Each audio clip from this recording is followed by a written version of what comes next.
امام بخاری رحمه الله هغه شیان ذکر کوي چې ایمان ته څوک رسی تاوان رسی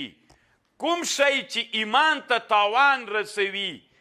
نو هغه دوه شیان دي یو نفاق ده دویم اصرار فی المعاصی ده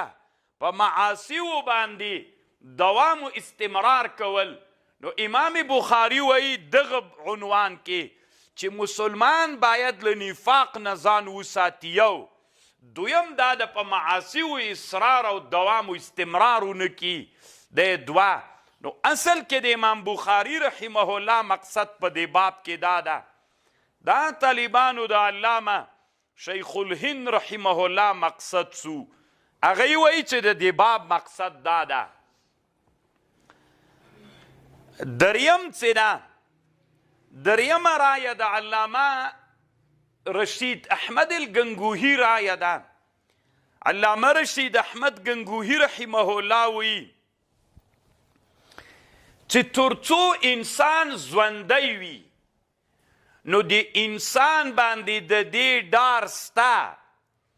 چې دا انسان دی په فتنه کې واقع سي او ګمراه دي سي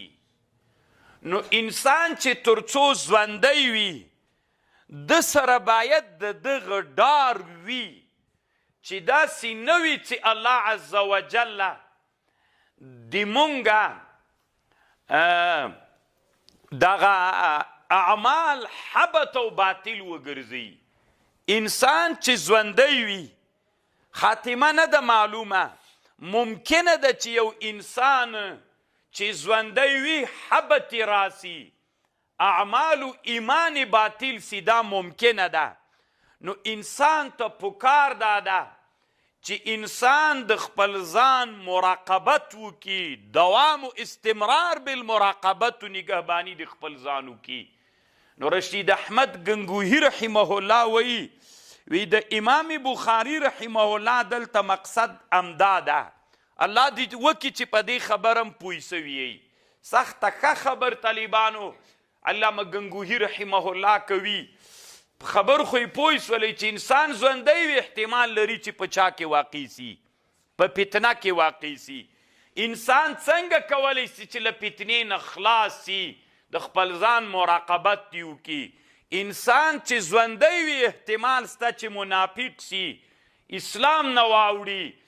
حبط اعمالو د ایمان یې وسي نو دی د خپل ځان نگهباني وکړي غرور دې په اعمالو نه کوي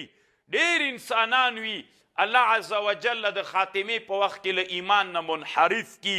له دین نه یې واړوي نو اصل کې مقصد څه ده د امام بخاری رحمه الله علامه رشید احمد گنگوهی رحمه الله وی د دې باب مقصد دا ده